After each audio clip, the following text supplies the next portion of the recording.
Willingness is perhaps the most important word you can learn on your road to real magic and manifesting miracles for yourself.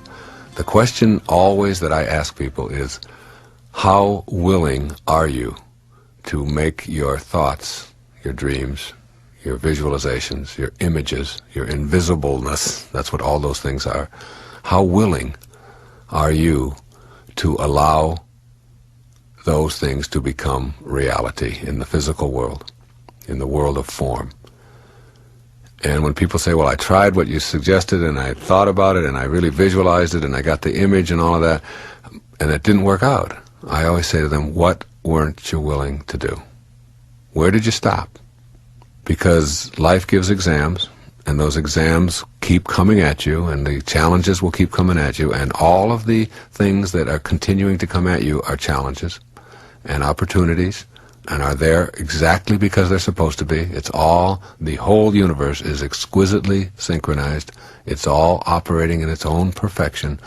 And you have to see all of these events and all of these things that you'd have judged to be failures and all of these things that you thought were obstacles, or all of the events that you thought were horrible or blissful or beautiful, whatever they're all supposed to be there. There's no accidents at the subatomic level, the tiniest little quarks that there are in the subatomic field. Every one of them is on purpose. It may look like chaos, but it's not. And so is everything that comes into your life. God's plan works.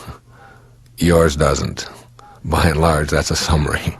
And you have to be willing to connect to that grand design, that grand plan. And willingness is like a student who is ready knows that anything that shows up is something that you can say, I'll look into that. I'll check that out. It is somebody saying, well, you know, you might try this, and instead of you saying, no, I've tried that, that doesn't work, you stop and you say, yeah, I'm ready now. I'm ready to give that an effort. The student who is ready is a learner who is willing. A student who is ready is a learner, not a teacher, but a learner who is ready. And that readiness, that willingness to take what comes into your life and say, I'm going to fly with it, I'm going to do something with that. Even as you're listening to some of the things that you're going to hear in this tape, some of them will undoubtedly sound outrageous to you. And if you want to hang on to your truth and stay there, that's absolutely fine. But it will not allow you to transcend and get into another level of what I'm calling real magic. And it isn't that I'm right and you're wrong. None of this is about right and wrong. If anybody has any suggestions or thoughts to me, and I get letters by the thousands weekly from people who offer me suggestions on how to say this, or maybe it wouldn't be that, or somebody send me a pamphlet about this is what this meant to me, or why don't you read that book, or whatever. And I have a huge file in my office where I take those things and I put them in there and I go through them periodically, and I will send my secretary over to order these different books that people have recommended, and I've shifted many of my perceptions and beliefs based just upon being willing to hear something new and to have someone explain it in a different way. Unlearning the big lie. The big lie is that you are limited, and that doubt and fear are the way that you learn things, is by having that willingness. I don't think there's any more key word than willingness or readiness in your entire vocabulary. Being willing to try something new.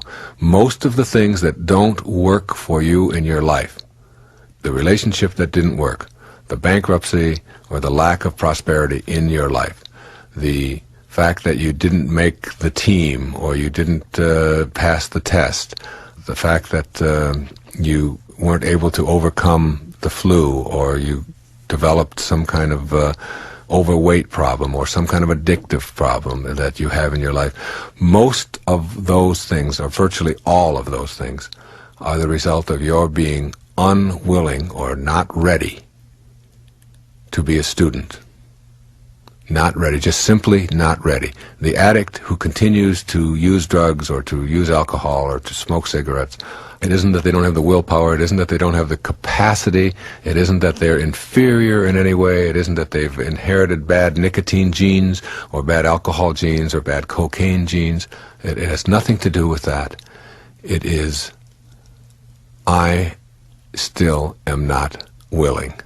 Because when it boils down to it, you can go to every self-help group in the world, you can go to the 12 steps, 50 steps, 100 steps, you can put patches on your arm, you can go through all of the difficulties and the stages of your addictions.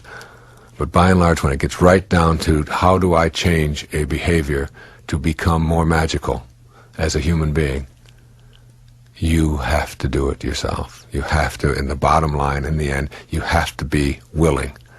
And willingness doesn't mean I tried it and it didn't work and it was too tough for me. What you're really saying in that moment is that I was willing to do it for an hour, but I wasn't willing to do it for an hour and 1 minute. I wasn't willing. The student who is willing to not be tired, is willing to be healthy, is willing to be happy, is willing to be wealthy, is willing to be in great relationships, is willing to have virtually anything.